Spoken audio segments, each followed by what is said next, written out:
El zumbido en mi cabeza no era un simple dolor. Era una presencia, un martilleo sordo que se había instalado detrás de mis ojos hacía semanas, desafiando los analgésicos y las sonrisas falsas para Álvaro. Mi marido. El hombre que creía conocerme mejor que nadie, pero al que no podía contarle esto. No aún. No hasta saber qué demonios estaba pasando dentro de mi cráneo. Blanca, tienes cara de haber dormido en una lavadora, me soltó Lucía nada más verme en la cafetería de la estación de Atocha. Su sonrisa era ancha, profesional, pero sus ojos de médico escrutaban mis facciones con la precisión de un escáner. Gracias, preciosa. Eres un sol, respondí, intentando devolverle la sonrisa mientras un nuevo punzada me recorría la sien. Esto no es normal. Y tú lo sabes. Ven, su tono perdió toda broma. Era la voz de la doctora Lucía Torres, especialista en neurología en la Clínica Santa Cristina, uno de los hospitales privados más caros y discretos de Madrid. Te hago un chequeo. Hoy. En mi turno. Sin preguntas. Así fue como, con el corazón encogido por una mezcla de alivio y culpa, me encontré ingresada en la Clínica Santa Cristina bajo un nombre falso, Blanca León, mi soltera. Y una historia de migrañas intensas. Todo gracias a Lucía, mi amiga desde la residencia, quien movió hilos para tenerme en un cómodo cuarto individual en una zona tranquila. Álvaro no puede enterarse, le supliqué la primera noche, agarrando su mano con fuerza. ¿Por qué, Blanca? Él es tu marido, su mirada era de preocupación genuina. ¿Por qué? Porque estoy asustada. Y si es algo serio, quiero saberlo yo primero para poder procesarlo. Para saber cómo decírselo. ¿Tú entiendes? Lucía suspiró, resignada, y asintió. De acuerdo. Secreto profesional y de amiga. Pero no por mucho tiempo. Las pruebas las haremos mañana. Los primeros días fueron una sucesión de extracciones de sangre, resonancias magnéticas y encuentros furtivos con Lucía, quien me traía café y croissants de contrabando. La culpa por mentirle a Álvaro me roía. Le había dicho que me iba a una escapada de reflexión, a un retiro de yoga en la Sierra de Guadarrama, necesaria para despejar mi mente por el estrés del trabajo. Él, siempre tan práctico, tan confiado, me había dado un beso en la frente y me había dicho, te hará bien, mi amor. Vuelve con la cabeza clara. La cabeza, sin embargo, era todo menos clara. Y la claridad llegó de la forma más brutal posible en la mañana del cuarto día. Lucía entró en mi habitación con su bata blanca ondeando, su tableta en la mano. Su expresión era extraña, una mezcla de curiosidad y algo que no supe identificar. Parece que hoy tienes visita culinaria, dijo, intentando sonar ligera pero fallando estrepitosamente. ¿Visita? ¿Quién?, pregunté, confundida. Nadie sabía que estaba aquí excepto ella. Pues tu amado esposo. El recepcionista de la planta me lo ha dicho. Un hombre alto, moreno, muy bien vestido, preguntando por la habitación de Blanca Mendoza. Dijo que venía a traerte la comida porque sabía que la del hospital no te gustaba. Lucía arqueó una ceja. Algo romántico, considerando que tú me dijiste que no sabía nada de esto. El mundo se detuvo. El zumbido en mi cabeza estalló en un grito agudo. ¿Qué? Logré articular. La sangre pareció abandonarme. Eso es imposible. Pues él está en el ascensor, subiendo. Con un tupper, al parecer. El pánico, frío y afilado, me atravesó el pecho. Álvaro. Aquí. Sabiendo. ¿Cómo? ¿Por qué? ¿Qué estaba pasando? No puede verme, salté de la cama, ignorando el mareo. Lucía, por favor. Tienes que pararlo. Diles que me dieron el alta, que me fui, lo que sea. Blanca, cálmate. Ya está en el pasillo. Si no quieres verlo, quédate aquí, cierra la puerta. Él no entrará si no le autorizan. Pero, ¿por qué tanto misterio? No había tiempo para explicaciones. Solo un instinto visceral de supervivencia. La cámara, y grité de repente. La cámara del pasillo, la que apunta a las puertas. ¿Puedo ver la grabación en directo? ¿Desde la enfermería? Lucía me miró como si hubiera perdido el juicio, pero la desesperación en mis ojos debió de convencerla. Vamos. rápido. Corrimos por el pasillo lateral hasta la pequeña sala de enfermería.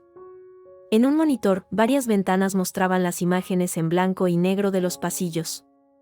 Mi corazón latía con tal fuerza que temí que se rompiera. Señalé la pantalla que correspondía a mi zona. Y ahí estaba. La figura de Álvaro, inconfundible, con su postura erguida, su pelo oscuro perfectamente peinado. Llevaba un traje gris que no reconocía, elegante, caro. Y en sus manos, no un tupper doméstico, sino una bolsa de lona de algún restaurante gourmet. Caminaba con determinación, pero no hacia mi puerta. Se detuvo 2 habitaciones más allá, frente a la suite VIP 214. Antes de que pudiera asimilarlo, la puerta se abrió desde dentro. Y apareció ella, Carmen, la supervisora de enfermería de la planta. Alta, esbelta, con el pelo rojo recogido en un moño severo que no lograba restar sensualidad a su rostro. Una sonrisa cálida, íntima, iluminó sus labios al ver a Álvaro. Y entonces sucedió. Álvaro, mi marido, el hombre que había besado esa misma mañana con la excusa del viaje, extendió su brazo y rodeó la cintura de Carmen. Ella se acurrucó contra su costado, levantó la cara y le dio un beso rápido, cariñoso, en los labios. Una complicidad doméstica, cómoda. Luego, ambos entraron en la habitación VIP y la puerta se cerró. El silencio en la sala de enfermería era absoluto. Podía oír el zumbido de los fluorescentes, el latido de mi propia sangre en los oídos. Me tambaleé, agarrando el borde de la mesa metálica para no caer. Blanca. La voz de Lucía sonaba muy lejana. Dios mío. ¿Ese es Álvaro? Asentí, incapaz de hablar. La imagen en la pantalla, estática ahora, con la puerta cerrada de la suite 214, se había quemado en mi retina. El dolor de cabeza había desaparecido, reemplazado por un vacío glacial, un agujero negro donde antes estaban mis certezas. ¿Quién es esa mujer?, pregunté, mi voz apenas un susurro ronco. Carmen Reyes. La supervisora de esta planta. Lleva aquí unos 5 años. Eficiente, dura a veces. Lucía tragó saliva. Pero esto, no tenía ni idea. Álvaro. En mi hospital. Con otra mujer. En una habitación VIP. Mintiéndome a mí sobre su paradero, igual que yo le mentía a él. La ironía era tan venenosa que me provocó náuseas. Necesito ver más, logré decir. Los últimos días. ¿Se puede? Lucía, pálida, asintió, con dedos torpes, manipuló el sistema. Retrocedimos en el tiempo. Y ahí estaba. El mismo Álvaro, con diferentes trajes, siempre impecable, llegando a la misma hora, alrededor de la 1 de la tarde, los 3 días anteriores. Siempre con un paquete o una bolsa de comida. Siempre siendo recibido por Carmen en la puerta de la suite 214. Siempre con ese beso, ese contacto familiar. ¿Quién está en esa habitación?, pregunté, clavando la mirada en la pantalla. Lucía consultó su tableta. Un paciente privado, registro muy restringido. Nombre, Diego Mendoza. Diagnóstico, cuidados postquirúrgicos y observación. El nombre me golpeó como un puño en el estómago. Diego Mendoza. El apellido de Álvaro. El nombre de su hermano menor. El hermano que había muerto en un accidente de coche en la carretera de La Coruña hacía 7 años. El zumbido regresó, multiplicado por 1000, arrastrando consigo las sombras de un pasado que creía enterrado y la fría, traicionera realidad del presente. Mi marido estaba viviendo una vida paralela, y esa vida olía a hospital, a secretos, y a un nombre que era una lápida. La imagen de esa puerta cerrada, la del número 214, se convirtió en una obsesión que palpitaba al ritmo de mi antiguo dolor de cabeza. La conmoción inicial se solidificó en una determinación fría y metálica. Álvaro, mi Álvaro, tenía un pie en otro mundo, un mundo que olía a desinfectante y a traición, y yo iba a averiguar por qué. Tengo que irme, le dije a Lucía, aún mirando fijamente la pantalla en blanco y negro. Pero no me voy a ir. Ella frunció el ceño. Blanca, no entiendo. Me das el alta. Oficialmente. Pero me consigues una cama en una habitación compartida, en una planta diferente. Algo discreto. Lo necesito, Lucía. Tienes que ayudarme. ¿Para qué? ¿Para espiar a tu marido? Esto se está poniendo muy turbio. Deberías enfrentarte a él, preguntarle directamente qué hace aquí con esa mujer y con ese nombre. Confrontar a un hombre que lleva días visitando en secreto a un paciente con el nombre de su hermano muerto, mientras me miente a mí, espeté, y mi tono debió sonar tan cortante que Lucía retrocedió un paso. No. Primero necesito saber con qué estoy lidiando. ¿Me ayudas o no? Suspiro largo, resignado. Te consigo una cama en la planta baja, en traumatología. Es más bulliciosa, nadie te buscará ahí. Pero, Blanca, por favor, ten cuidado. Hay algo en este asunto que no me gusta. Así, unas horas después, con la farsa de una alta médica por migrañas controladas, salí por la puerta principal de Santa Cristina con mi bolso y una sonrisa falsa para la recepcionista. Di una vuelta manzana, entré por urgencias, perdida entre la multitud, y siguiendo las instrucciones de Lucía, subí a la habitación 12B. Una estancia de 4 camas donde una anciana con el brazo escayolado y 2 jóvenes con esguinces de tobillo apenas me prestaron atención. Desde allí, el juego comenzó. Mi primer objetivo fue confirmar el patrón. A la 1:05 de la tarde siguiente, apostada tras una columna en el vestíbulo principal, con una gorra y gafas de sol, lo vi entrar. Álvaro. O la figura que llevaba su rostro. Vestía otro traje, esta vez de un azul marino oscuro, impecable, de un corte que no reconocía de su guardarropa habitual. No era el Álvaro que iba a su oficina de ingeniería en Atocha. Este era otro. Más severo, más rico. Llevaba un maletín de cuero negro, no la cartera de siempre. Y su expresión, mientras cruzaba el luminoso vestíbulo de mármol, era de concentrada seriedad, nada que ver con la distendida sonrisa que me dedicaba en casa. Lo seguí a distancia, el corazón martilleándome contra las costillas. Tomó el ascensor privado que iba a las plantas VIP. No podía seguirle ahí. Regresé a mi escondite en traumatología, la rabia y la confusión formando un nudo en la garganta. Al día siguiente, mi estrategia cambió. Si no podía subir, esperaría a que bajaran. A la misma hora, me situé cerca de la cafetería de la planta baja, con vista a los ascensores VIP. Y ahí apareció ella. Carmen. La supervisora. Salía de los ascensores, no con su bata blanca de enfermera, sino con un elegante vestido de chaqueta color beige, pelo suelto y ondeando sobre sus hombros. Caminaba con paso rápido, decidido, hacia la salida trasera del hospital. La seguí. Salimos a una calle lateral. Ella se metió en un pequeño café discreto. Me aposté al otro lado de la calle, tras el escaparate de una tienda de ortopedia. Desde allí, la vi sentarse en una mesa ya ocupada por un hombre mayor, con aire de ejecutivo, con el que habló unos minutos, intercambiando un sobre discreto. Luego, se levantó y regresó al hospital. No fue la reunión lo que me heló la sangre, sino un detalle que capté cuando ella se ajustó el cuello del vestido al salir del café. Llevaba colgado del cuello, sobre la seda, su tarjeta de identificación del hospital. La foto era la suya, sin duda.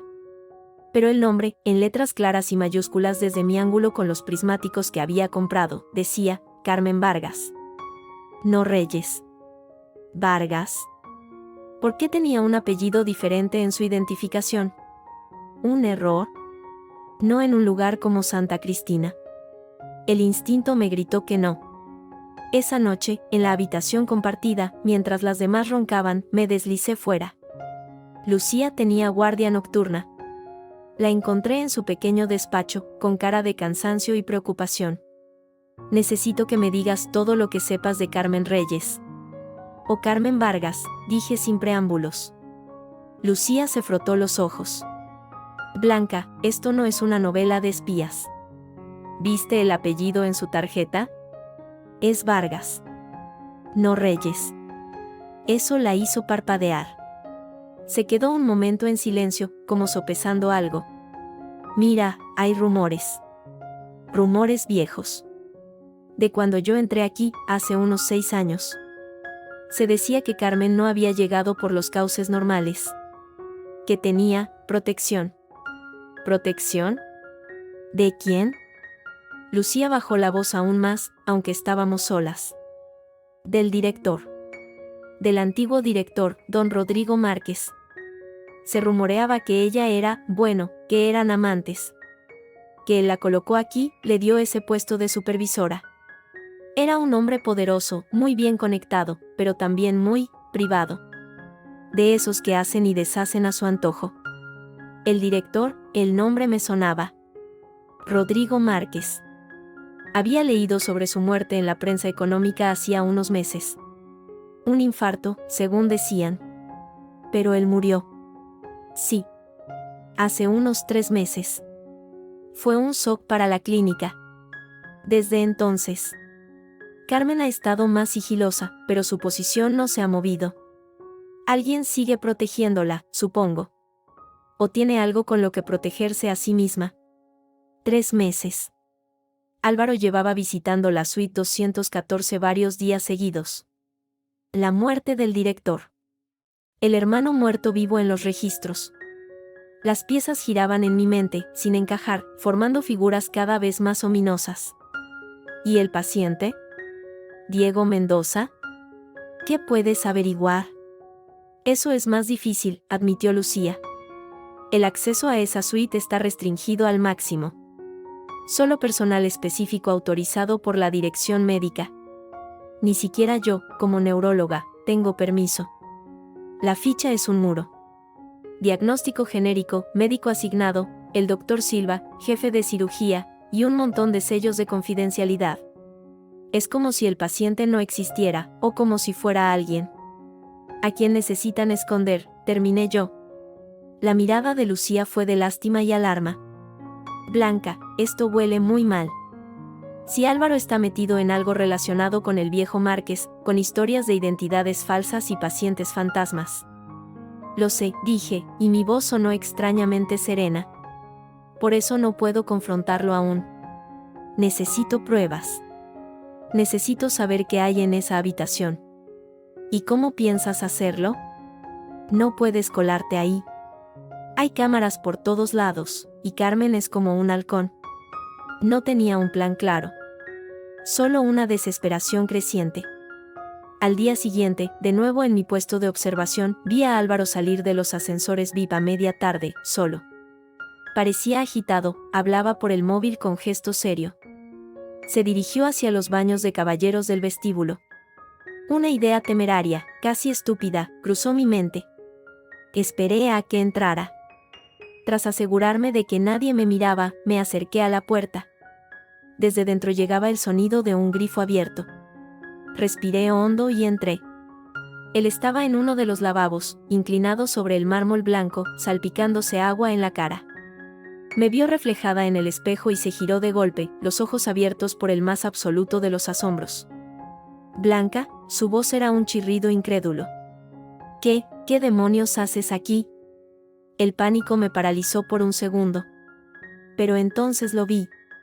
De cerca, bajo la dura luz del baño, los detalles saltaban a la vista. El traje era incluso más caro de lo que parecía a distancia.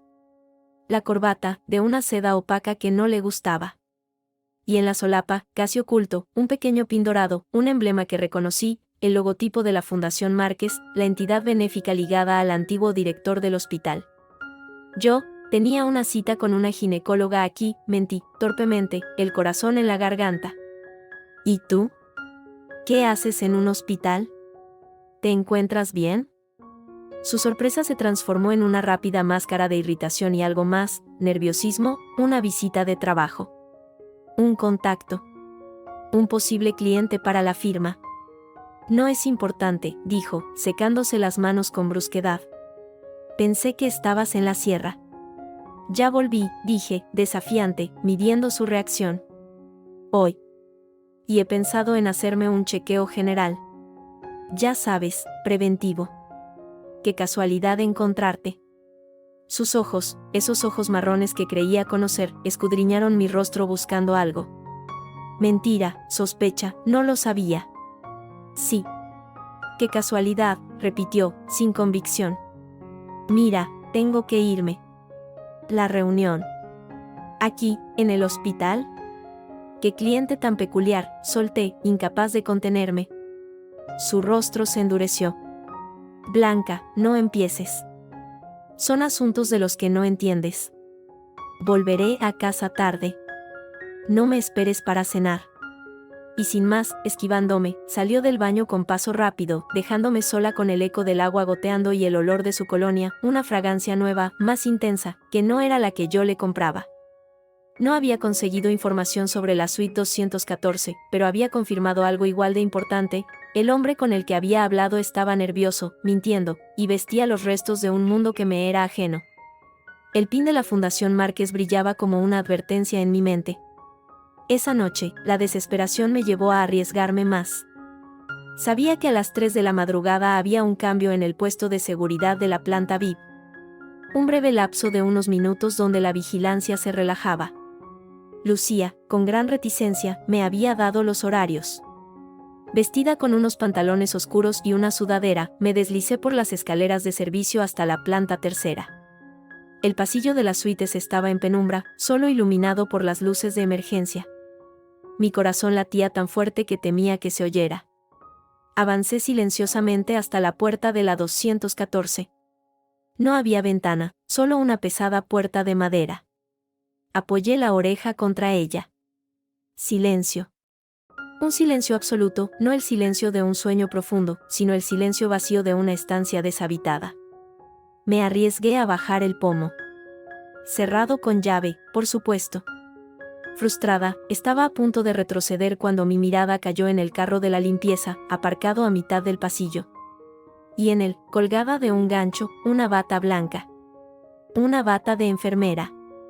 Con una tarjeta de identificación sujeta al bolsillo. No era de Carmen. Era de una auxiliar. Pero me dio una idea. Una idea descabellada y peligrosa. De vuelta en mi cama, mientras el alba empezaba a teñir de gris la ventana, las piezas no encajaban, pero al menos empezaba a ver la sombra del puzzle. Álvaro tenía una doble vida tejida alrededor de esta clínica. Carmen Vargas / Reyes era un enigma con conexiones poderosas y un pasado de amante del director fallecido. Y en el centro de todo, un paciente fantasma con el nombre de un muerto. ¿Qué había en la suite 214? ¿Quién era realmente Diego Mendoza? Y lo más aterrador de todo, ¿quién era, realmente, el hombre al que llamaba mi marido?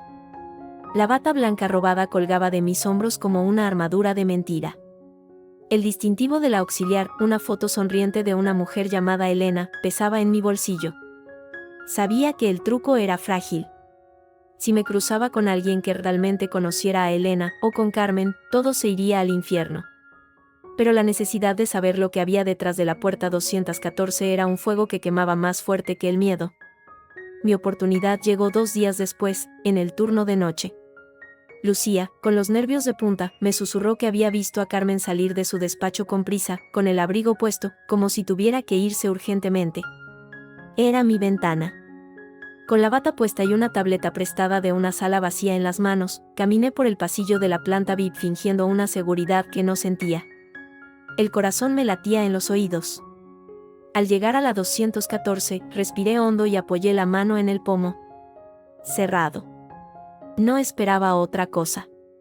Pero entonces, al dar la vuelta para simular que revisaba algo en la tableta, vi algo. En el borde inferior de la puerta, casi oculto por el marco, un fino cable negro que desaparecía en la jamba. Un cable que no había en ninguna otra puerta. ¿Un sensor? ¿Una alarma? El sonido de unos pasos firmes acercándose por el otro extremo del pasillo me hizo congelarme. Sin pensarlo, me dirigí a la puerta contigua, la 215, que estaba entreabierta y a oscuras, aparentemente desocupada. Me deslicé dentro y cerré la puerta sin hacer ruido, apoyándome contra ella mientras los pasos pasaban de largo. Respiré aliviada, pero el alivio duró poco. Al girarme, vi que la habitación no estaba vacía. Era una suite idéntica a la que imaginaba para la 214, salón, dormitorio separado, baño de lujo. Y en una mesa, cerca de la ventana, un maletín abierto. No era un maletín médico. Era de cuero negro, elegante. El mismo que había visto llevar a Álvaro. Me acerqué, la boca seca. Dentro no había medicinas, sino carpetas, documentos, y un portátil cerrado. En una carpeta azul, un nombre escrito a mano con letra pulcra, Diego Mendoza. Protocolo post-revascularización miocárdica. Pero Diego había muerto en un accidente de coche, no de un problema cardíaco. Agarré unos documentos al azar. Informes de laboratorio, gráficos de constantes, prescripciones de inmunosupresores. Inmunosupresores. Eso no tenía sentido para un infarto. Esos medicamentos se usaban después de trasplantes. Un ruido en el pasillo, la voz grave de un guardia de seguridad hablando por el walkie-talkie, me sacó de mi trance. Tuve que salir de ahí. Dejé todo como estaba y salí de la suite 215, manteniendo la cabeza baja. No podía volver a mi escondite con las manos vacías. Carmen se había ido. Tal vez su oficina. La oficina de la supervisora de enfermería estaba en la misma planta, en una zona administrativa más tranquila. La puerta estaba cerrada, pero no era una cerradura de seguridad alta. Un truco que aprendí en la residencia, con un clip y algo de paciencia, bastó. La habitación era ordenada, fría. En la pared, diplomas a nombre de Carmen Reyes. En el cajón superior del escritorio, facturas y correspondencia a nombre de Carmen Vargas. Una doble vida en papel. Fue en el segundo cajón donde lo encontré. Un llavero con una sola llave gruesa, antigua, y una etiqueta con una palabra escrita a mano, archivo, sótano 2. El archivo del sótano. Donde guardaban los historiales antiguos, los expedientes físicos que no estaban digitalizados. Bajar al sótano en medio de la noche fue como descender a las entrañas de la bestia. El aire se volvió frío y olía a polvo y desinfectante viejo. El sótano 2 estaba casi en oscuridad, solo las luces de emergencia bañaban los largos pasillos de estanterías metálicas repletas de carpetas. El silencio era absoluto, roto solo por el zumbido lejano de los generadores. Encontré la sección de hace 7 años. Los expedientes estaban ordenados por meses. Busqué frenéticamente el nombre, Mendoza, Diego. Mis dedos temblaban al pasar por las carpetas. Y entonces, ahí estaba. Una carpeta más gruesa de lo normal. La abrí. No era el informe de un accidente. Era un expediente quirúrgico. Fecha, coincidía con la semana de su supuesta muerte. Diagnóstico principal, fallo hepático fulminante post-trasplante. Procedimiento, trasplante de hígado, donante cadavérico. Complicaciones, rechazo hiperagudo, fallo multiorgánico, muerte cerebral. Me tambaleé, agarrando la estantería para no caerme. Trasplante. Diego había muerto por un trasplante fallido. No por un accidente. ¿Dónde estaba el informe del accidente? No estaba. Solo esto. Y en la página de admisión, un dato que me dejó sin aliento, próximo de Kim/contacto, Isabel Mendoza, madre. Y más abajo, en letra más pequeña, aceptación de riesgos firmada por Álvaro Mendoza, hermano/tutor legal. Álvaro lo sabía. Sabía que su hermano estaba aquí, muriendo por un trasplante. Y nunca me lo dijo. Nos hizo llorar en un funeral por un accidente inventado. Un sonido me hizo levantar la cabeza bruscamente. El chirrido metálico de una puerta pesada abriéndose al final del pasillo. Luego, pasos, tacones. Firmes, conocidos. Carmen. No tenía por dónde escapar. El pasillo era largo y recto, y ella vendría directa hacia mí. En un pánico ciego, miré a mi alrededor. Había unas grandes puertas metálicas, como las de un congelador, a mi izquierda. Sin pensarlo, tiré de la pesada manija. Un aire gélido me golpeó el rostro. Era la cámara frigorífica, el depósito de cadáveres. Un pasillo estrecho con cámaras de acero a ambos lados. Los pasos ya estaban en el archivo. No había tiempo. Abrí una de las cámaras vacías, de las que no tenían luz roja encendida, indicando que estaban ocupadas. Era un espacio estrecho, oscuro, helado. Me metí dentro y tiré de la pesada puerta hacia mí, dejando solo una rendija para ver. Carmen entró en el área de archivos. No parecía agitada, sino con un propósito frío. Se dirigió directamente a la sección donde yo había estado. Vi cómo sus ojos recorrían la estantería y cómo se detenían en el hueco donde había estado la carpeta de Diego. La había cogido yo. Su expresión se oscureció. Sacó un teléfono y marcó un número. «Alguien ha estado aquí», dijo, su voz clara y gélida en el silentero. «El expediente Mendoza de hace 7 años ha sido movido. Revisa las cámaras del sótano. Ahora». Colgó y comenzó a caminar lentamente por el pasillo, mirando las estanterías, acercándose peligrosamente a la puerta de la cámara frigorífica. Me encogí en la oscuridad, conteniendo la respiración. El frío calaba mis huesos a través de la fina bata. Ella pasó de largo, pero se detuvo justo al otro lado de la puerta metálica. Podía ver su silueta a través de la rendija. Abrió una de las cámaras ocupadas, más adelante. Oyó un ruido metálico, como el de una bandeja deslizándose. Luego, el sonido de algo, metálico, cayendo al suelo y rodando. Con un movimiento rápido, recogió lo que fuera y salió, cerrando la cámara con un portazo. Sus pasos se alejaron. Esperé un minuto eterno, temblando de frío y de terror, antes de atreverme a salir de mi escondite. Necesitaba salir de ahí antes de que revisaran las cámaras. Pero algo me atrajo hacia la cámara que Carmen había abierto. La luz roja estaba encendida. Con un impulso macabro que no pude controlar, tiré de la manija y deslicé la bandeja hacia afuera. Allí yacía un cuerpo cubierto por una sábana blanca. No era un cadáver reciente, la piel tenía un color cerúleo, casi grisáceo, y estaba escuálido. Pero no era eso lo que me heló la sangre. Era el anillo. En su dedo anular izquierdo. Un anillo de oro ancho, con un diseño de un caballo salvaje grabado. Lo reconocí al instante. Era el anillo de graduación de Diego. Él y Álvaro tenían uno igual. Álvaro dejó de llevar el suyo hace años, dijo que lo había perdido. Sin pensarlo, con un gesto movido por una fuerza que no era del todo racional, agarré el dedo frío y rígido y tiré del anillo. Cedió con dificultad. Al hacerlo, la sábana se corrió un poco más, revelando parte del antebrazo.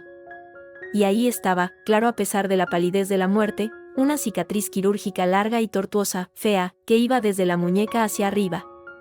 Una cicatriz de una operación de salvamento tras un trauma grave. Como un accidente de coche.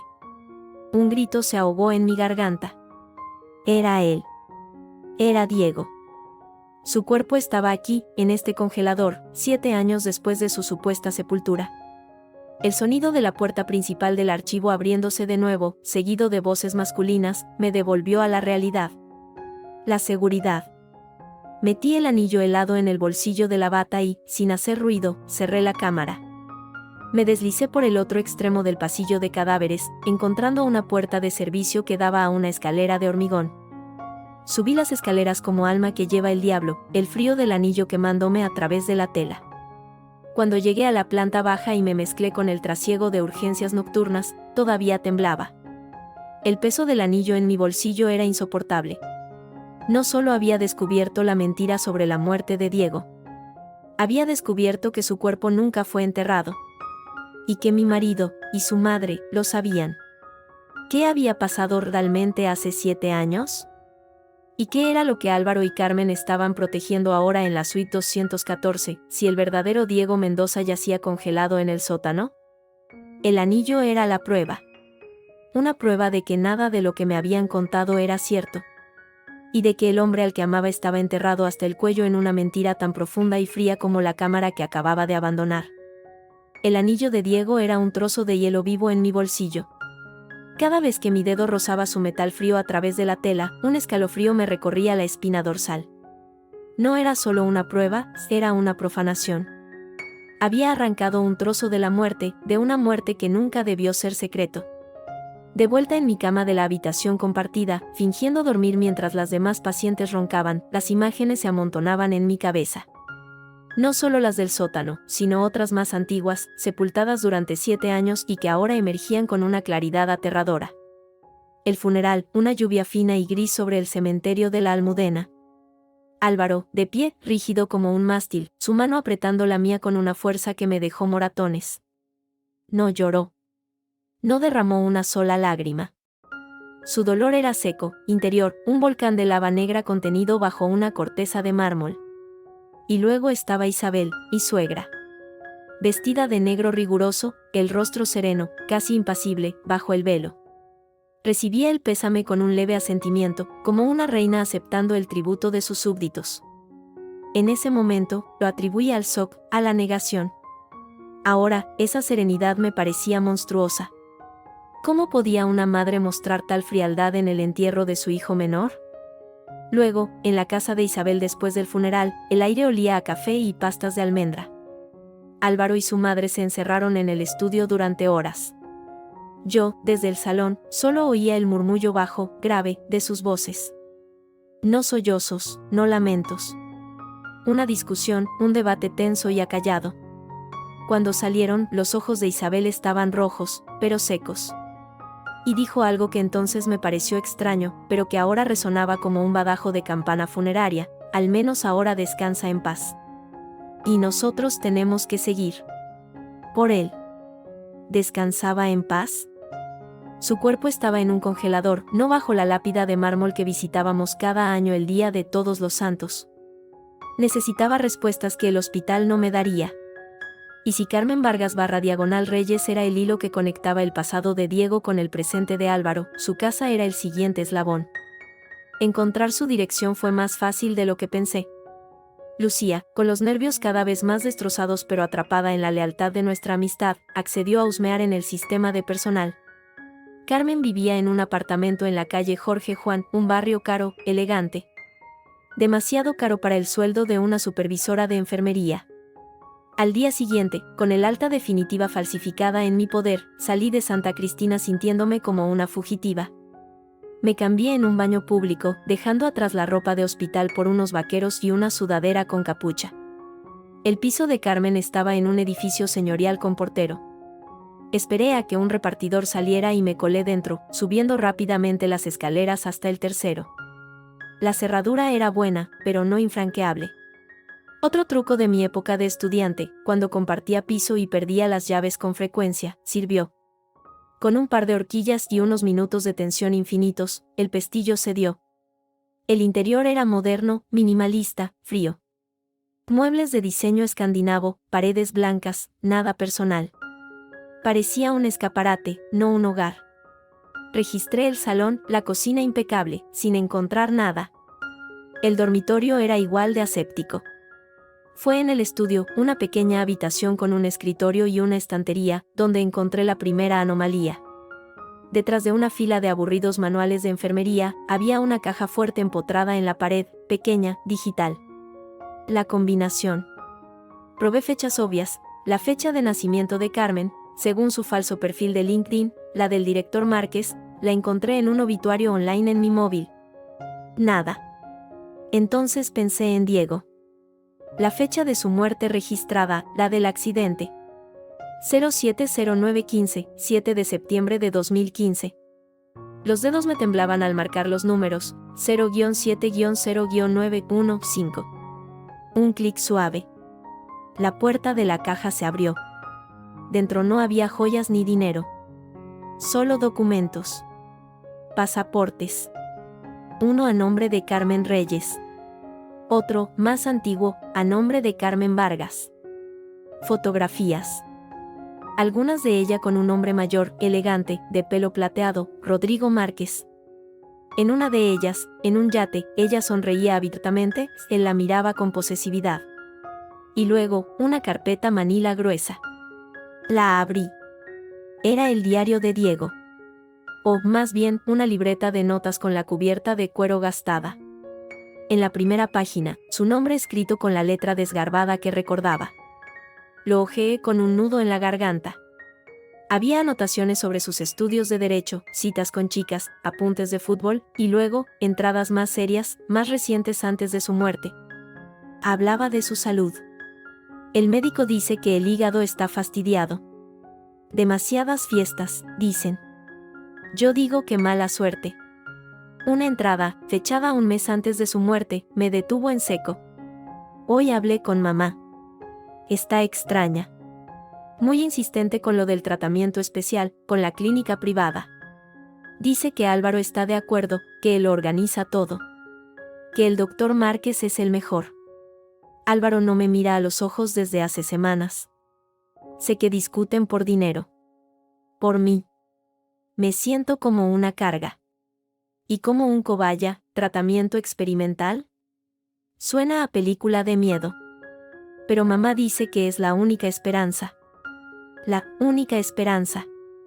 La repite como un mantra. Unas páginas más adelante, la última entrada legible, garabateada, con la letra temblorosa. Ingresado. Santa Cristina. Esto no es un hospital. Es un laboratorio. Vi a Carmen. La enfermera. No es una enfermera. La vi hablar con Márquez. El donante está listo, dijo. ¿Yo soy el donante? ¿O el receptor? Nadie me explica nada. Álvaro firmó unos papeles. Mamá no para de sonreír. Esa sonrisa me da más miedo que la enfermedad. Algo va muy mal. Si me pasa algo, que sepan que... La entrada terminaba ahí, abruptamente. Las siguientes páginas estaban en blanco. Me dejé caer en la silla, el diario aplastado contra mi pecho.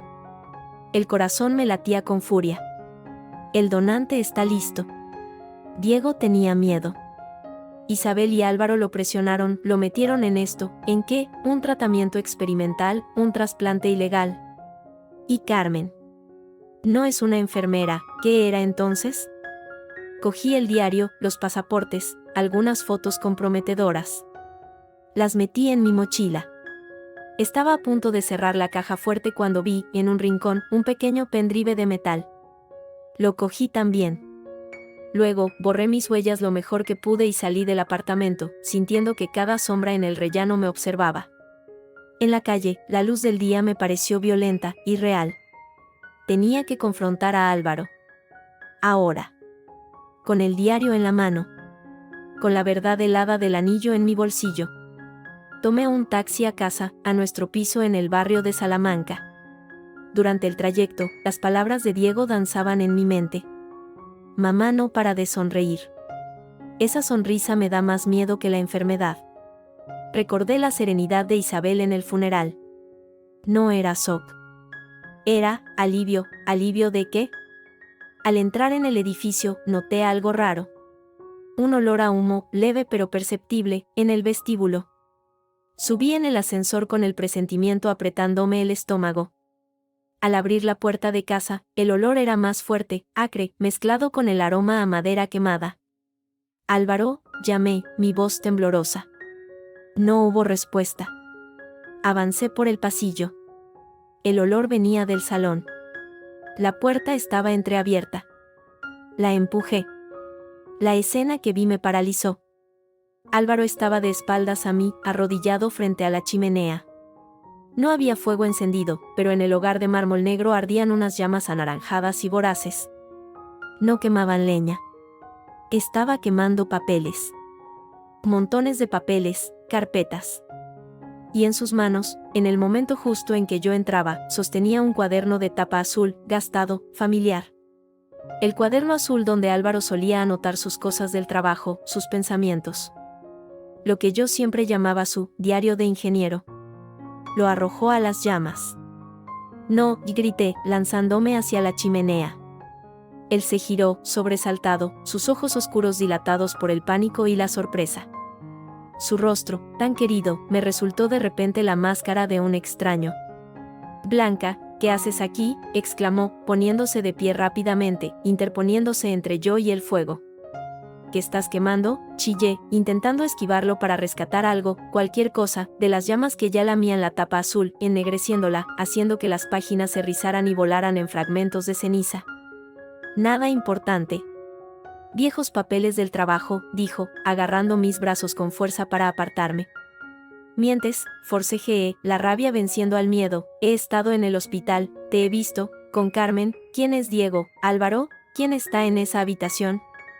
Su rostro palideció de un modo espantoso. La sorpresa fue tan absoluta que su agarre se aflojó por un instante.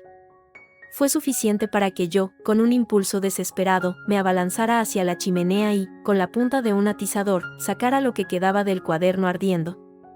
Lo arrojé al suelo de madera y lo apagué a patadas, quemándome los dedos con las páginas calientes.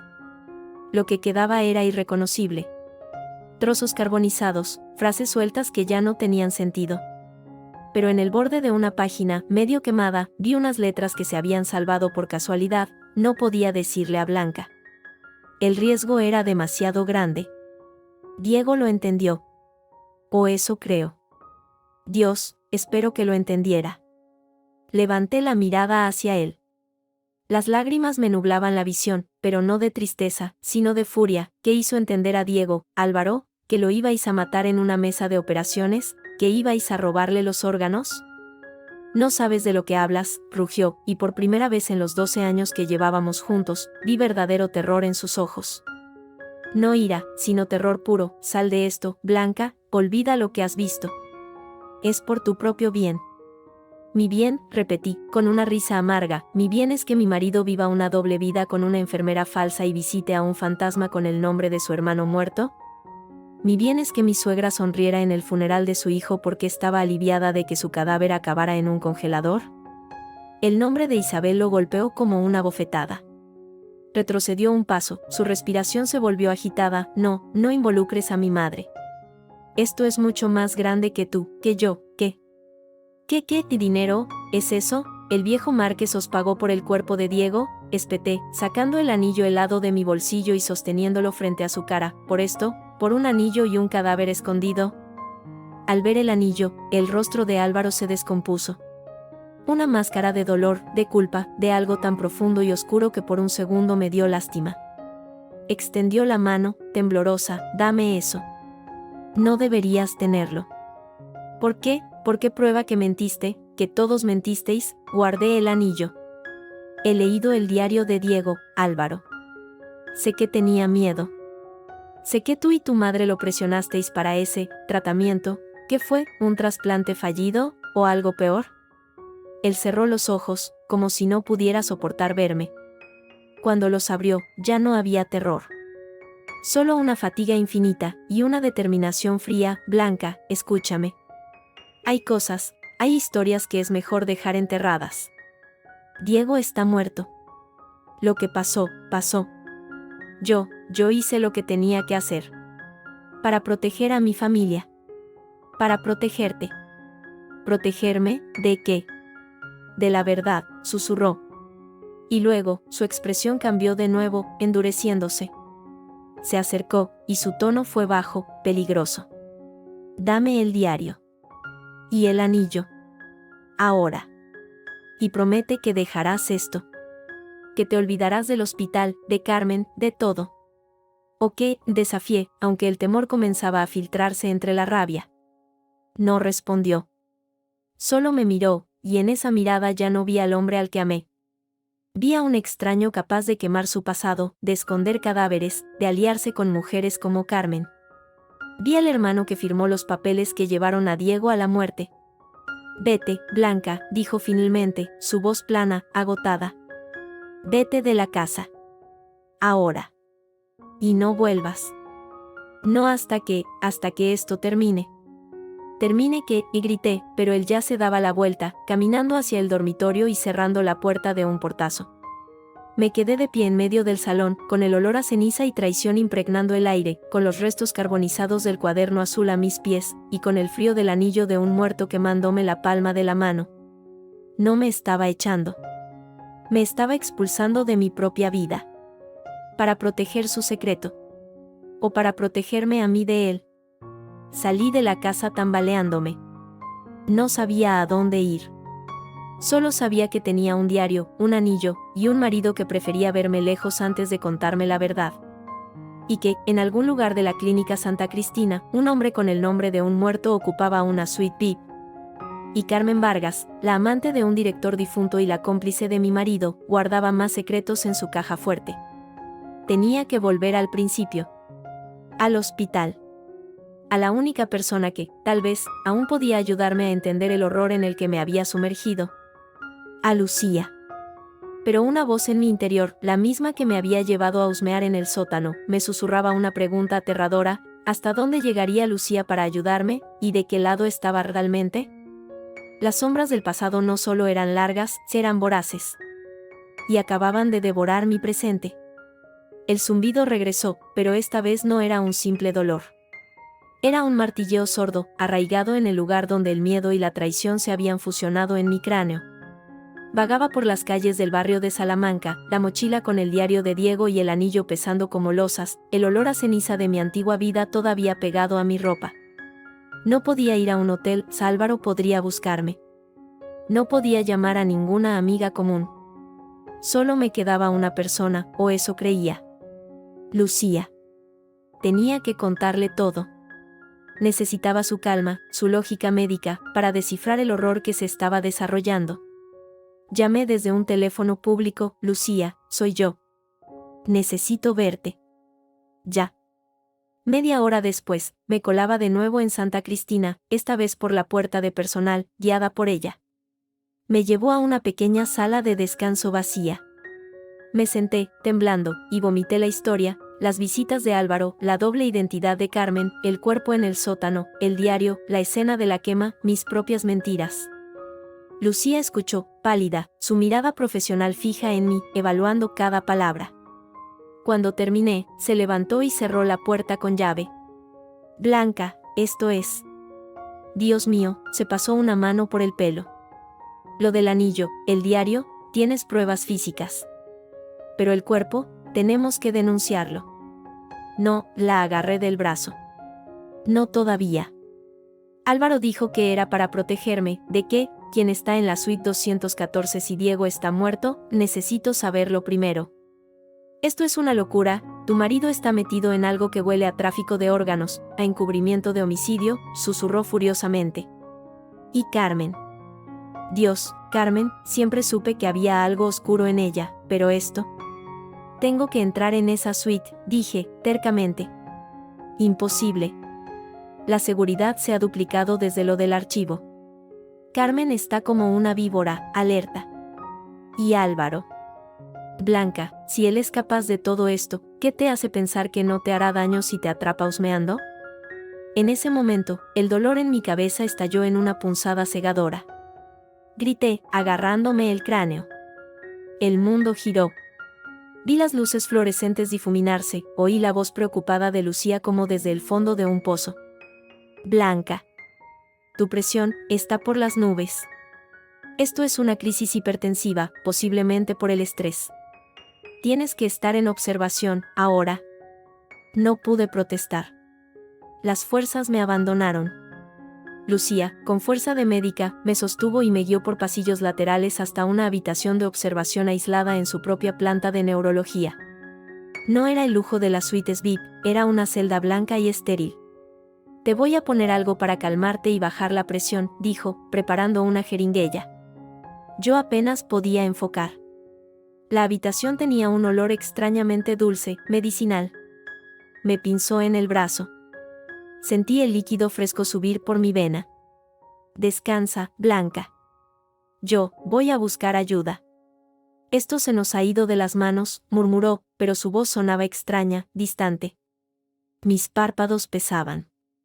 Justo antes de que la oscuridad me envolviera, mis ojos enfocaron borrosamente su bata. Algo estaba mal. Muy mal. La tarjeta de identificación colgada al revés, la foto, no era la de Lucía. Era la misma foto que había visto en el archivo del personal, la de una doctora más joven, de pelo negro. Y el nombre, no podía enfocar las letras. Pero el fondo, el logo, no era el de Santa Cristina. Era otro. Intenté hablar, pero solo salió un gemido. Lucía se acercó, su rostro era una máscara de preocupación, pero sus ojos brillaban con una intensidad febril, antinatural. Duérmete, Blanca. Cuando despiertes, las cosas estarán más claras. Para todos, susurró. Y luego, como soltando un peso, añadió con un susurro aún más bajo, casi para sí misma, Álvaro Diego Mendoza. Al fin todo vuelve a casa. Mi corazón, ya acelerado por la medicación, dio un vuelco atroz. Álvaro Diego Mendoza. el nombre completo. Pero nadie usaba el segundo nombre de Álvaro. Nunca. Y el tono de Lucía no era de preocupación. Era de triunfo. La oscuridad me arrastró, pero no fue un sueño pacífico. Fue un pozo de pesadillas donde las caras de Álvaro, Diego, Carmen y ahora Lucía se fusionaban y retorcían. No sé cuánto tiempo pasé. Horas, tal vez. Me desperté con la boca seca y la cabeza aún pesada, pero el dolor agudo había remitido a un zumbido de fondo. La habitación estaba a oscuras. Intenté moverme, pero mis extremidades respondían con lentitud. La medicación. De repente, la puerta se abrió suavemente. No era Lucía. Era Carmen. Entró con un sigilo felino, cerrando la puerta a su espalda. No llevaba bata, sino ropa negra de calle. En su mano no llevaba un termómetro, sino un pequeño dispositivo metálico, como un walkie-talkie, pero más complejo. Su rostro, a la tenue luz de los aparatos, no mostraba su habitual frialdad profesional. Mostraba desprecio, y algo más, una urgencia salvaje. «Despierta, princesa», dijo, su voz un hilillo de hielo. «La función está a punto de comenzar». ¿Qué quieres?», logré farfullar, intentando incorporarme. «Lo que siempre he querido. Justicia». «Y tú, sin quererlo, me has dado la llave final», acercó el dispositivo a su boca y pulsó un botón. Cuando volvió a hablar, su voz ya no era la suya.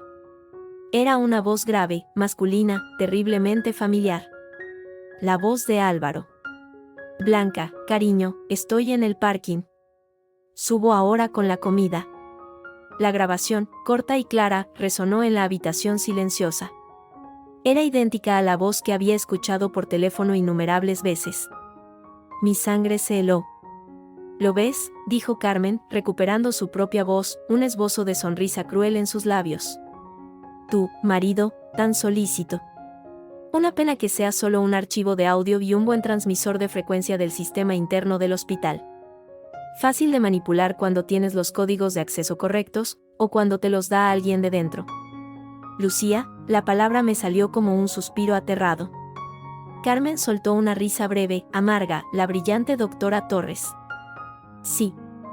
Ella fue quien me dijo que habías husmeado en el archivo. Ella quien me avisó de que estabas aquí, vulnerable. Ella quien preparó el cóctel perfecto para bajarte la guardia.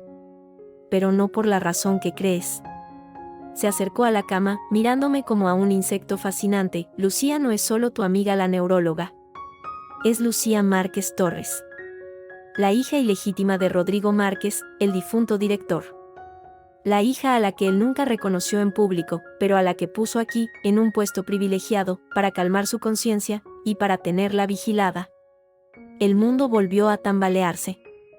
Lucía, hija de Márquez. Ella odiaba a su padre, continuó Carmen. Odiaba este hospital y sus secretos. Pero sobre todo, me odiaba a mí, por ser la amante pública, la que sí recibía los regalos, la atención. Cuando Márquez murió, ella pensó que heredaría algo de su poder, de sus secretos.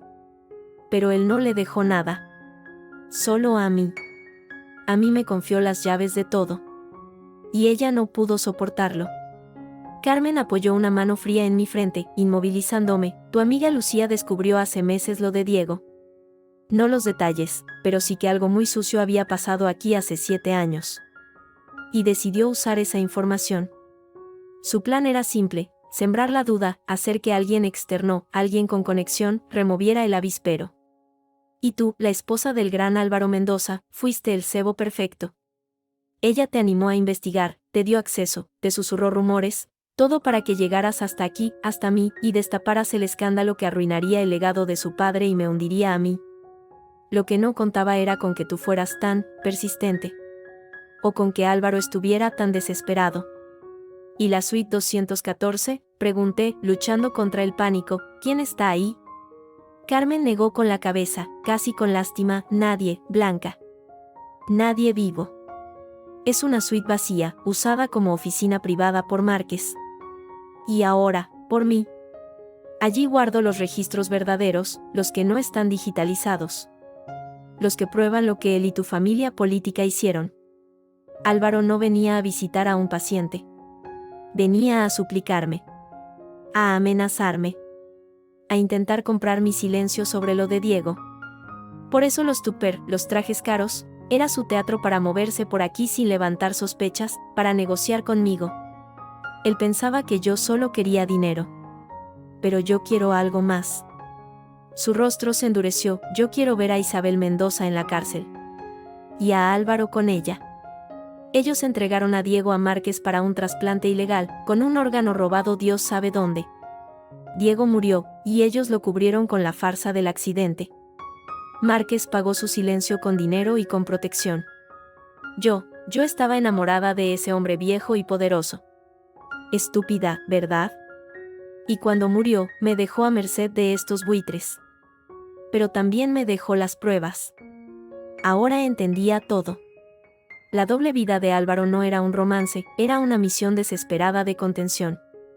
Las visitas a la suite vacía eran reuniones con su chantajista. Y yo, manipulada por Lucía, había puesto en peligro su frágil equilibrio. ¿Y ahora qué?, pregunté, mi voz apenas un hilo. Ahora, el plan de Lucía sale bien, pero con un giro, dijo Carmen, levantando el dispositivo de voz. Cuando la seguridad venga corriendo porque la esposa celosa ha intentado atacar a la enfermera amante en una suite VIP, encontrarán un desastre. Y encontrarán esto, con la voz de tu marido llamándome cariño. Y encontrarán tu historial de ingresos psiquiátricos por estrés que Lucía tan amablemente ha preparado. Tú serás la loca, la despechada. Yo, la víctima. Y Álvaro, el infiel atrapado. El escándalo será monumental. Suficiente para que la policía haga preguntas más profundas. Preguntas que llevarán a Isabel. Era brillante. Y despiadada. Usaba mi dolor, mi confusión, la manipulación de Lucía y la desesperación de Álvaro como piezas de ajedrez. Lucía te traicionó, dije, buscando cualquier grieta en su armadura. Te usa igual que me usó a mí. Carmen esbozó una sonrisa triste, lo sé. Pero su odio y mi venganza, por ahora, van en la misma dirección. Ella tendrá su escándalo, y yo tendré mi justicia. Lo siento, Blanca. En otra vida, tal vez hubiéramos sido aliadas. Se inclinó, y con un movimiento rápido, me inyectó algo más en el brazo. Una oleada de calor seguida de un entumecimiento inmediato me invadió. Esto te pondrá muy agitada, muy confusa, explicó, casi con ternura. Perfecto para la escena. Oí cómo arreglaba la habitación, volcaba una mesa, rasgaba su propia blusa. Luego, acercó el dispositivo de voz a sus labios y activó la grabación de la voz de Álvaro, pero esta vez gritando, «Basta, Blanca, déjala en paz». Luego, ella misma gritó, un grito desgarrador y convincente de terror. «Socorro, me va a matar». Sonó la alarma de la habitación. En segundos, oí pasos corriendo por el pasillo. Carmen me miró por última vez, sus ojos ya no mostraban desprecio, solo una determinación fúnebre. El torbellino te atrapó, Blanca. Lo siento. La puerta se abrió de golpe. Lucía irrumpió la primera, con seguridad detrás. Su rostro mostraba una preocupación perfectamente actuada. Carmen, Dios mío, y Blanca, suéltala, gritó Lucía, corriendo hacia Carmen, que ahora simulaba forcejear conmigo, aunque yo apenas podía moverme. Yo intenté hablar, decir que era una trampa, pero solo salió un gruñido ronco, mis extremidades respondiendo con espasmos incontrolados por la droga. Mis ojos, llenos de terror y traición, se clavaron en los de Lucía. Y por un instante, menos de un segundo, vi algo en sus ojos, detrás de la máscara de la doctora compasiva, un destello de triunfo absoluto, y de algo que me heló aún más que el plan de Carmen, una fría indiferencia hacia mí. Entonces, todo fue caos. Voces, luces, manos que me sujetaban.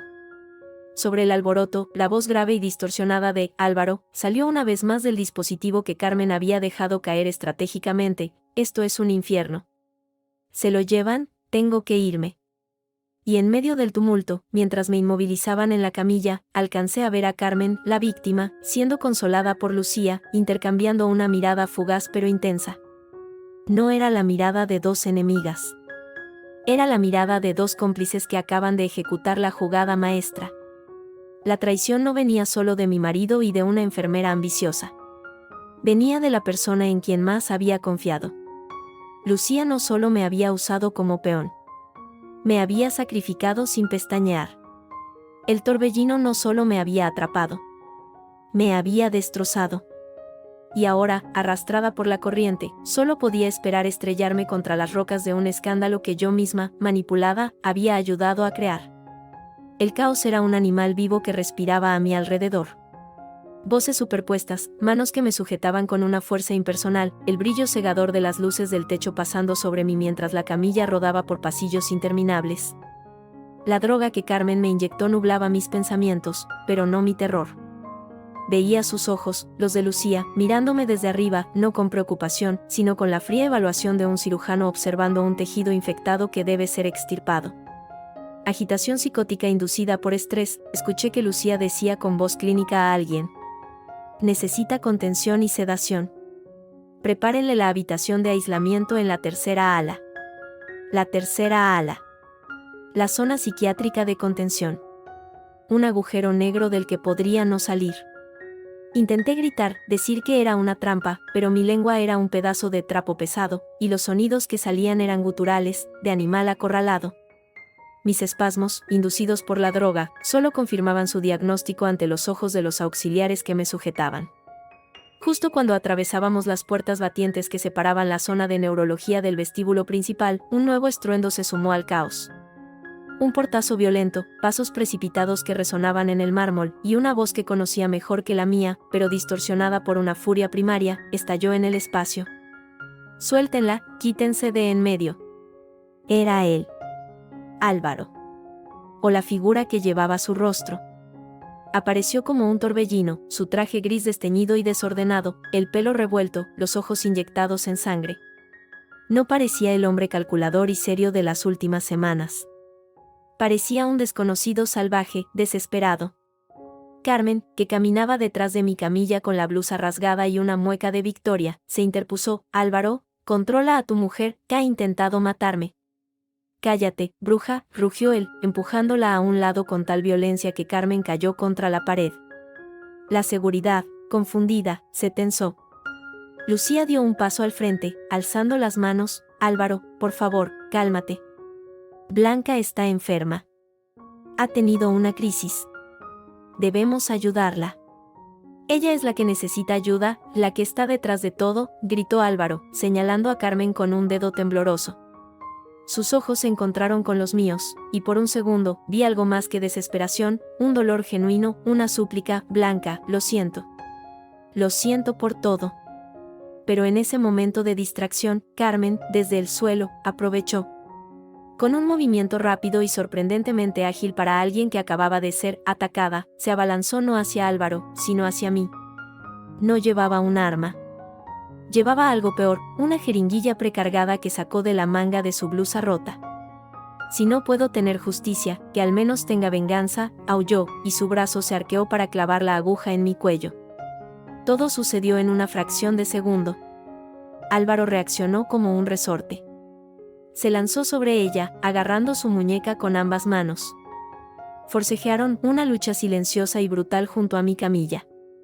Los auxiliares retrocedieron, paralizados. Lucía gritó algo ininteligible. En la confusión, mientras Álvaro y Carmen luchaban, la bata de él se corrió, desabrochada por la pelea. Y ahí, bajo la dura luz del vestíbulo, lo vi. O, más bien, no lo vi.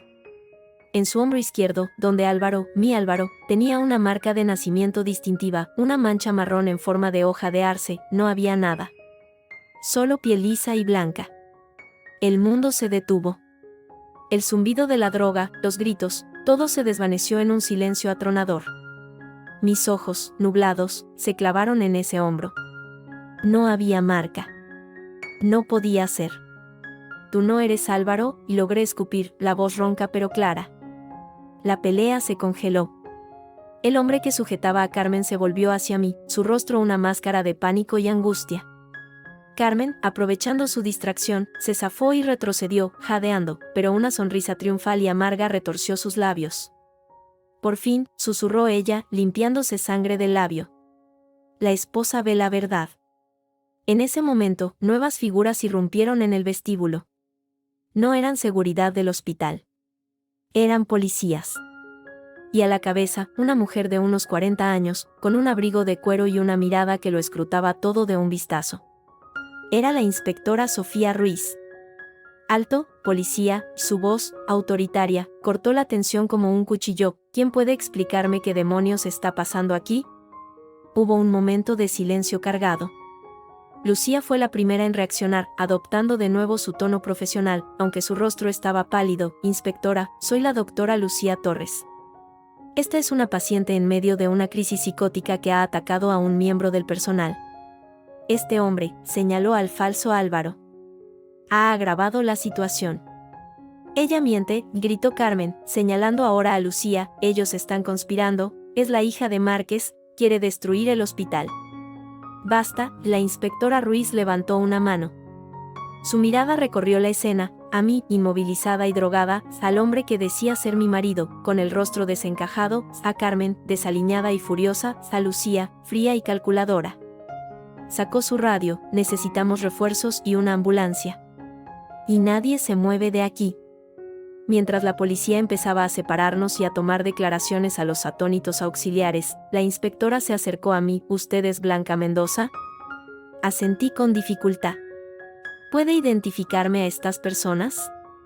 Señaló primero al hombre que había llegado como un torrente. Él me miró, sus ojos suplicando, llenos de un dolor tan profundo que me atravesó a pesar de la confusión. Dice ser mi marido. Álvaro, dije, mi voz temblorosa. Luego, mirando su hombro, añadí, pero no tiene la marca de nacimiento. Mi Álvaro la tenía. La inspectora Ruiz no mostró emoción.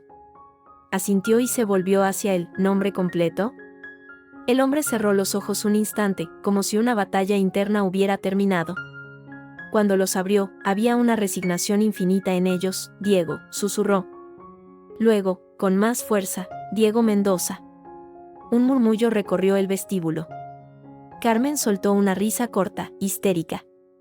Lucía palideció aún más, pero mantuvo la compostura. ¿Diego Mendoza?, preguntó la inspectora, consultando una pequeña tableta. Según nuestros registros, Diego Mendoza falleció hace 7 años en un accidente de tráfico. No, dijo la voz de una mujer mayor, firme y clara, desde la entrada. Todos nos volvimos. Allí, de pie, con un abrigo negro y la espalda recta como una reina, estaba Isabel. Mi suegra. Su rostro era una máscara de serenidad arrugada, pero sus ojos ardían con una intensidad feroz.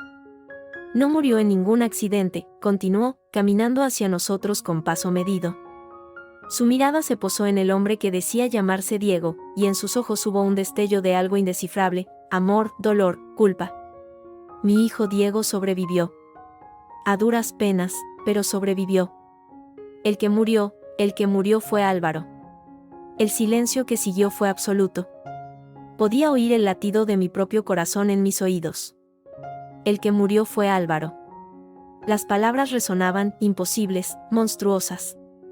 ¿Qué está diciendo, señora?, preguntó la inspectora Ruiz, su profesionalismo agrietándose por la perplejidad.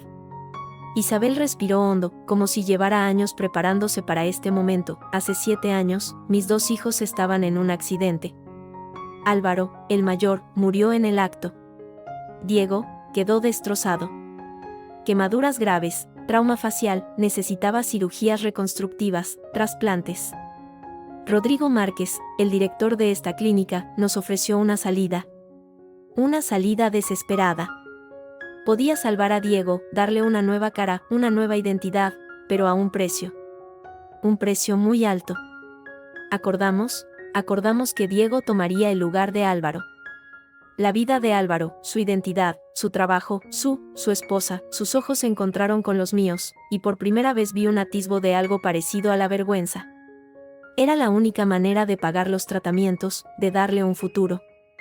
Álvaro estaba muerto. Diego podía vivir, si asumía su identidad. Miré al hombre, a Diego. Él no me devolvía la mirada. Tenía la cabeza gacha, los hombros hundidos bajo el peso de 7 años de mentira. ¿Y el cuerpo en el sótano?, pregunté, mi voz apenas un susurro. El que lleva el anillo de Diego. Isabel cerró los ojos un momento, fue la condición de Márquez. Necesitaba un cadáver para cerrar el círculo, para evitar preguntas. el cuerpo de Álvaro, fue utilizado para los registros de Diego. Lo siento, Blanca. Lo siento por todo. La inspectora Ruiz se estaba quedando sin palabras. Necesitamos confirmar esto. ADN. Ahora. No hace falta, dijo Carmen, con una calma siniestra. De un bolsillo de su blusa rota sacó una pequeña bolsa de plástico con un mechón de pelo rubio oscuro. Esto es del verdadero Álvaro. Lo guardé hace años, de cuando aún era él. Compárenlo con el cadáver del sótano. Y compárenlo con él, señaló a Diego. Verán que no hay coincidencia. Y verán que el cadáver sí coincide con los registros de Álvaro Mendoza. La inspectora cogió la bolsa con cuidado, como si contuviera dinamita. Todos ustedes vienen conmigo a comisaría. Esto es un despropósito. Mientras los agentes se acercaban para esposar a Diego y a Carmen, y para escoltar a Isabel, Lucía y a mí, me quedé mirando al hombre que había compartido mi cama durante 7 años. No era mi marido. Era el hermano de mi marido. Un fantasma con el rostro del hombre que amé. El engaño era tan vasto, tan profundo, que ni siquiera podía sentir rabia. Solo un vacío insondable, un agujero negro donde antes había un mundo entero. Diego, antes de que se lo llevaran, finalmente alzó la mirada hacia mí. Sus ojos, los ojos que creía conocer, estaban llenos de lágrimas. Nunca quise hacerte daño, Blanca, murmuró. Te amé desde el primer día que Álvaro te trajo a casa. Y cuando me dieron su cara, y su vida, fue un sueño y una pesadilla. Lo siento. Lo último que vi antes de que me llevaran a una ambulancia diferente, escoltada por la policía, fue a Lucía. No la miraban a ella. Estaba de pie, apartada, observando el caos que ella había ayudado a orquestar. Y en sus ojos, no había remordimiento, ni triunfo. Solo una profunda, profunda satisfacción. El legado de su padre, el hospital y sus secretos, ardía a su alrededor. Y ella, al fin, sostenía la antorcha. La comisaría olía a café rancio y desinfectante. Me sentaba en una sala de interrogatorios, una manta térmica sobre los hombros, temblando no de frío sino del shock que se negaba a ceder. Frente a mí, la inspectora Sofía Ruiz colocaba una grabadora en la mesa, su rostro una mezcla de cansancio y perplejidad. En otras salas, Diego, Carmen e Isabel daban sus versiones. Lucía había sido conducida bajo custodia, su máscara de profesionalidad hecha añicos. El escándalo era tan monstruoso que parecía congelar al mismo tiempo. La puerta se abrió y entró Diego, escoltado por un agente. Parecía haber envejecido 10 años en una hora.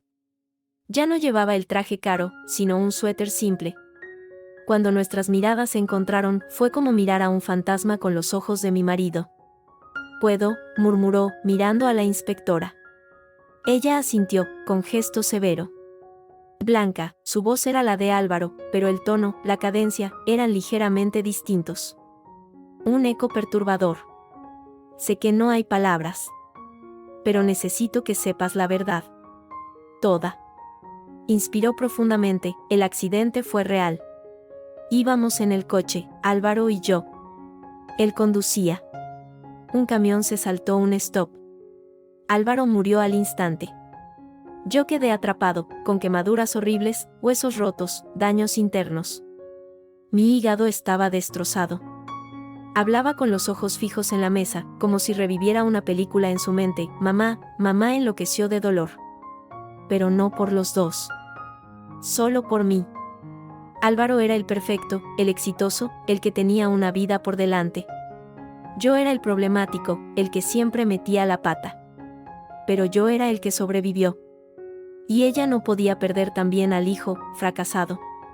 Isabel contactó a Rodrigo Márquez, intervino la inspectora Ruiz, consultando sus notas. Director de la Clínica Santa Cristina. Un hombre con conexiones. Diego asintió, con amargura, él vino a verla. Le ofreció un milagro. Podía salvarme. Cirugías reconstructivas, un trasplante de hígado, pero todo fuera de los canales oficiales. Experimental, ilegal, y caro. Muy caro. La condición era que Álvaro sobreviviera y yo muriera. Él necesitaba un cadáver con mi nombre para sus registros turbios, y mamá necesitaba un hijo vivo. aunque fuera con la cara y la vida de otro. ¿El trasplante?, pregunté, aunque ya temía la respuesta.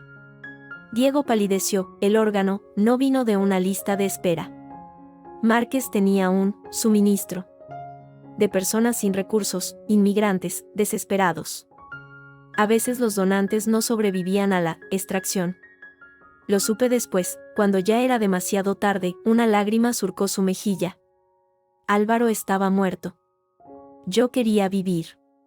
Mamá firmó todo. Y yo acepté. Me operaron, me reconstruyeron. Me dieron la cara de mi hermano. Y me dieron su identidad. Su trabajo, sus amigos, su esposa. La última palabra la dijo con un susurro cargado de culpa. ¿Y Carmen?, preguntó Sofía Ruiz. Era la amante de Márquez. Y su administradora de los asuntos sucios. Ella manejaba los registros falsos, los pagos, los silencios. Cuando Márquez murió, heredó todo el sistema. Y el chantaje. Ella sabía la verdad sobre mí. Y empezó a sangrarnos. Dinero, favores, hasta que no quedó nada más que dar. Por eso iba al hospital. Para rogarle, para negociar. Los tupper, las visitas, eran fachadas para los encuentros. Temía que, si dejaba de ir, lo contaría todo. ¿Y Lucía?, pregunté. El nombre sabía a ceniza en mi boca. Diego frunció el ceño. La hija de Márquez. Siempre sospeché que sabía algo. Que odiaba a su padre y a todo lo que había construido. Pero no sabía que estaba tan cerca. ¿Qué era tu amiga? Dejó la frase en el aire. El horror de la manipulación de Lucía era demasiado grande. La puerta se abrió de golpe. Un agente joven asomó la cabeza, pálido. Inspectora, hemos recibido una llamada anónima. Hay una amenaza de bomba en la clínica Santa Cristina. En el ala privada, sótano 3. Sofía Ruiz se puso de pie de un salto. Maldita sea, ¿quién? Carmen. El nombre flotó en la habitación sin que nadie lo pronunciara. Era su estilo. Si no podía tener justicia, tendría fuego.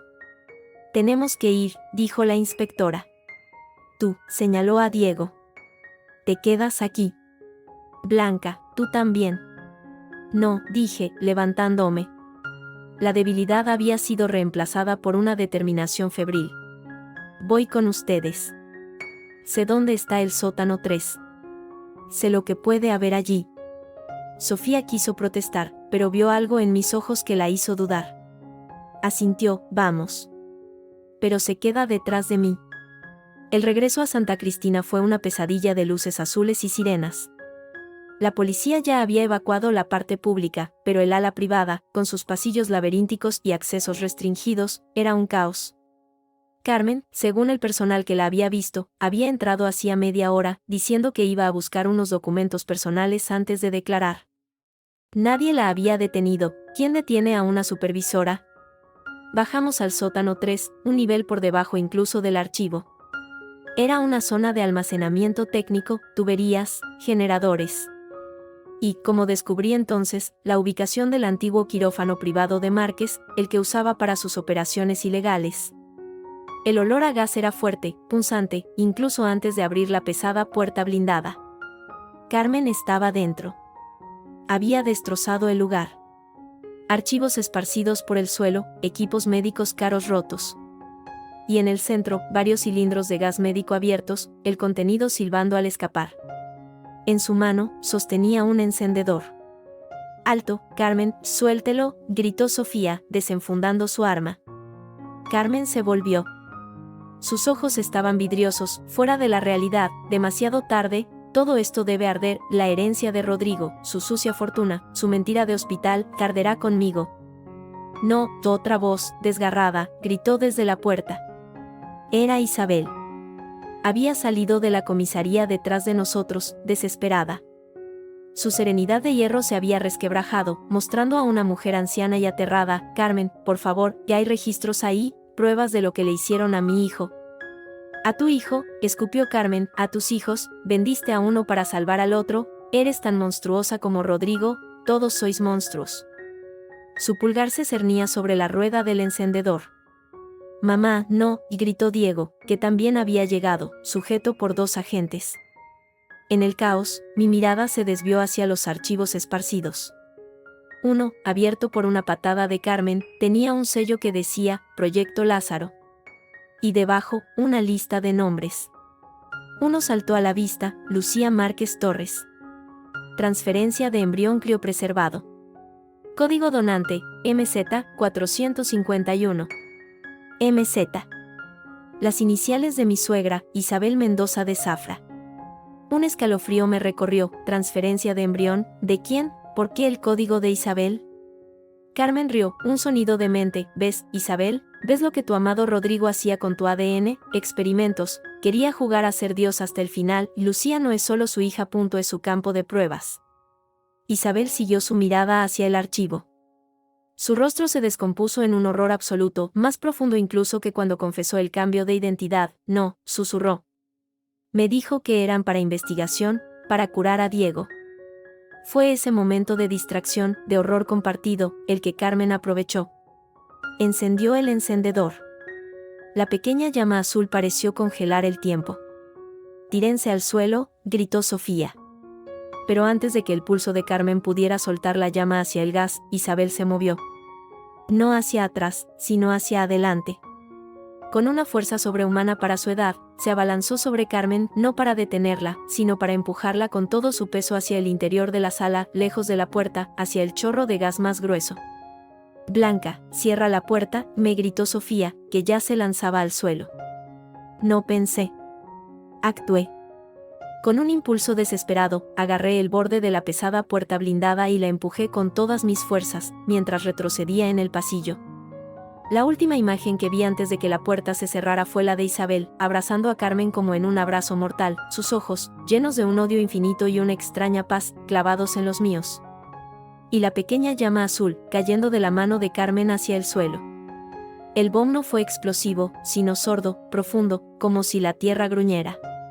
La puerta blindada se abultó hacia afuera, y una onda de calor y polvo salió por los resquicios.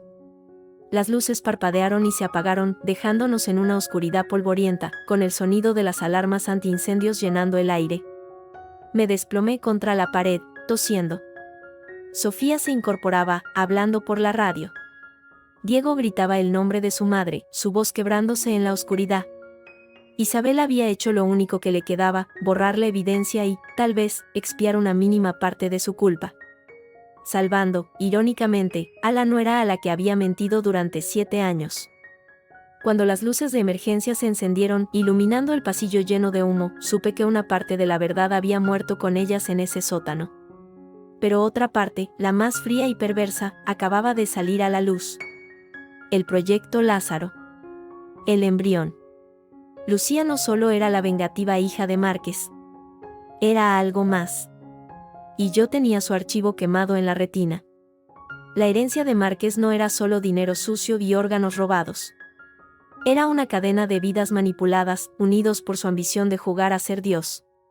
Y ahora, esa herencia mortal había encontrado su última y más terrible beneficiaria, la propia hija que buscaba destruirla. 3 meses después, el aire de Sevilla olía a azahar y a esperanza salada que subía del Guadalquivir. No era el aroma medicinal y aséptico de Madrid, ni el de la quema y la mentira. En un pequeño consultorio recién pintado de blanco en el barrio de Triana, yo, Blanca Mendoza, aunque pronto dejaría ese apellido, colocaba el último cuadro en la pared. Era una acuarela simple, una barca en el río al amanecer. Un nuevo comienzo. El estruendo del sótano de la Clínica Santa Cristina había sido sustituido por el silencio de los papeles legales y los titulares de prensa que se apagaban poco a poco. Escándalo de tráfico de órganos y suplantación estalla en lujosa clínica madrileña. Exdirector tejía red ilegal durante décadas. Víctimas y verdugos en un caso de identidades cruzadas. Diego, o más bien, el hombre que durante 7 años fue mi esposo, estaba en prisión preventiva, cooperando a cambio de una posible reducción de condena. Su testimonio, junto con los archivos parcialmente recuperados del sótano, los que no se carbonizaron, pintaban un cuadro dantesco. Rodrigo Márquez, un filántropo en público, era un depredador en privado. Utilizaba su fundación y su clínica para buscar donantes, vulnerables, inmigrantes ilegales, personas sin recursos. para un lucrativo y macabro mercado de órganos y experimentos genéticos. Diego y Álvaro no fueron sus únicas víctimas, solo las más cercanas. Isabel, mi suegra, movida por un amor enfermizo y una ambición desesperada, fue su cómplice. Pagó con el cuerpo de un hijo y el alma del otro. Y con algo más, como descubrí después. El timbre de la puerta del consultorio sonó.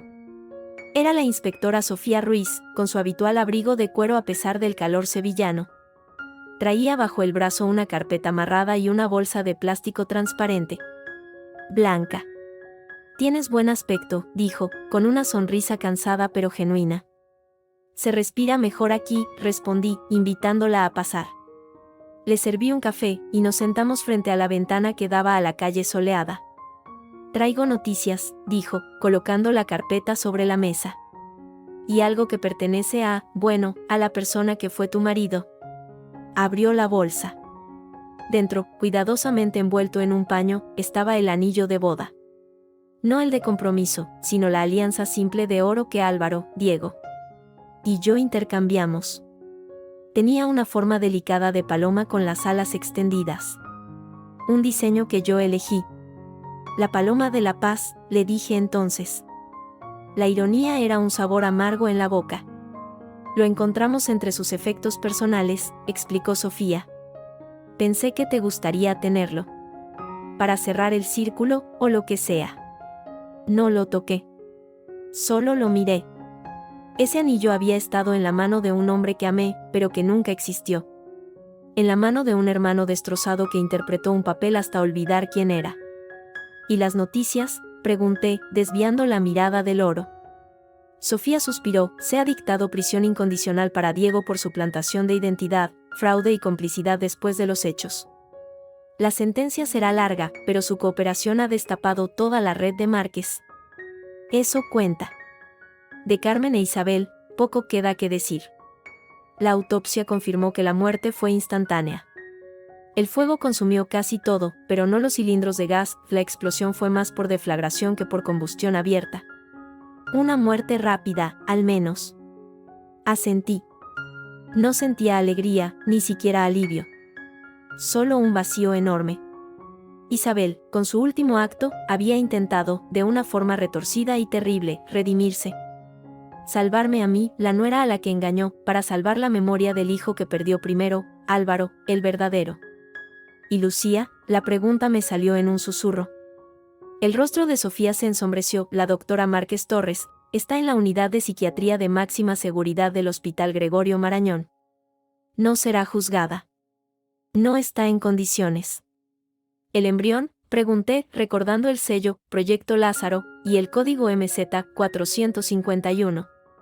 Confirmado, dijo Sofía, abriendo la carpeta. Los fragmentos de archivo que se salvaron, junto con el testimonio de un antiguo embriólogo de Márquez que ha decidido colaborar, lo han dejado claro. Rodrigo Márquez no solo robaba órganos. Jugaba a ser Dios con material genético. Isabel Mendoza, en su desesperación por salvar a Diego, accedió a donar óvulos para investigación de terapias regenerativas. Márquez los fecundó con su propio esperma. No sabemos cuántos embriones creó, ni qué hizo con ellos. Pero al menos uno fue implantado, años después, en el útero de la única persona cuyo silencio y lealtad creía garantizados, su propia hija ilegítima, Lucía. La habitación pareció oscurecerse. Lucía, mi amiga, la confidente que me guió hacia el abismo, llevaba dentro de sí, desde antes de nacer quizás, la semilla de esta tragedia. Un embrión creado con el óvulo de la mujer que era, para todos los efectos, su cómplice en el encubrimiento, y el esperma del monstruo que era su padre. No era solo su hija. Era su hermana, en un sentido biológico perverso. Y también, en un giro macabro, una especie de medio hermana de Diego. Cuando lo descubrió, continuó Sofía, algo se rompió en ella. No solo era la hija no reconocida de un criminal, sino un experimento viviente, un recordatorio físico de su propia instrumentalización. Su obsesión por destruir el legado de su padre se volvió autodestructiva. Usarte a ti fue su forma de volver la pesadilla contra sí misma, de hacer estallar todo de una vez. Ahora vive en un catatonía. No habla. Solo repite, a veces, una frase. ¿Cuál? Pregunté, casi sin aliento. Sofía me miró fijamente. El donante está listo. Las palabras del diario de Diego. El círculo se cerraba con una precisión aterradora. La inspectora se levantó para irse. La vida sigue, Blanca. Has abierto los ojos. Has sobrevivido. Eso es más de lo que muchos pueden decir. Cuando se hubo ido, me quedé sola en mi nuevo consultorio, con el anillo de la paloma brillando débilmente sobre la mesa. Mi mano, casi sin que yo lo pensara, descendió hasta mi vientre, donde una nueva vida, pequeña y frágil, comenzaba a crecer. No había sido planeado. Había llegado en medio del caos, del engaño, tal vez en una de las últimas noches en que creí que dormía junto al hombre que amaba. Era un vínculo con el pasado, con la mentira. Pero también era mío. Solo mío. Una posibilidad. Un futuro no escrito. Al atardecer, caminé hasta el puente de Triana. El Guadalquivir fluía lento y poderoso bajo mis pies, llevándose hacia el mar los sedimentos de la tierra. Saqué el anillo de la bolsa.